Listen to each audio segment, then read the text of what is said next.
Originally, when it comes to building cars, we use racing to validate them, to prove whether the vehicles we've built actually work well. If we apply technology proven on the track to mass production, it's bound to perform well for everyday drivers.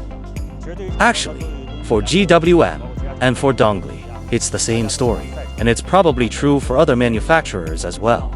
Everyone treats the racetrack as a proving ground. We hope to use the most rigorous tests to test the comprehensive performance of our products. As we look at it now, our goal has pretty much been achieved. As for the co-creation model between GWM and us, we hope to build up a solid ecosystem covering the vehicles, spare parts, and technical support. This allows more grassroots drivers to get into racing with a much lower barrier to entry. I bought this GWM Tank 300 in 2021, and it has already driven 210,000 kilometers.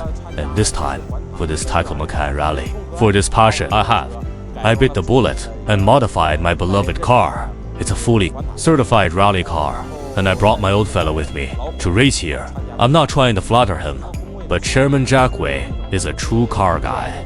For those of us who like off-roading vehicles and car enthusiasts, actually, he has really made a great contribution. The chassis on these GWM vehicles is incredibly tough.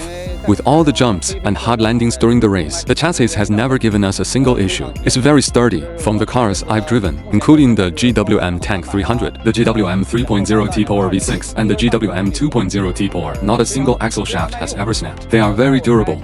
During my journey with GWM vehicles, whenever I noticed some areas that needed optimization and room for improvement, I would discuss with GWM's technical department and give them feedback. GWM genuinely listens to my input, and they will use it to roll out upgrades, making GWM vehicles better and better.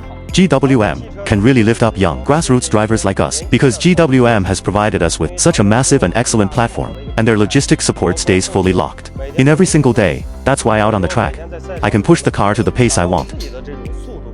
Entering a race like the Taklimakan Rally and co-creating a team like this with GWM, we also want to use the track to validate some of our upcoming cutting-edge technologies. Besides, we want everyday consumers to see that, even in such a brutal environment right on the track, we can still deliver stable performance and bring home excellent results. And we feel that K-Man and GWM actually share a lot in common. First and foremost, we focus heavily on the product, rather than just the brand identity. We want our products to speak for our brand.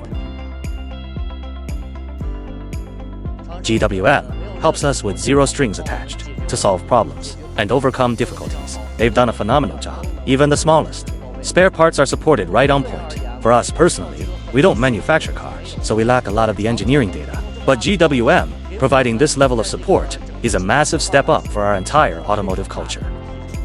As for the second half of the rally, it really comes down to a battle of our logistics support, including our spare parts and engineers. Like I just mentioned, with the co-creation framework backed by GWM, if we execute our part well enough, I'm confident our performance in the second half will be solid as well.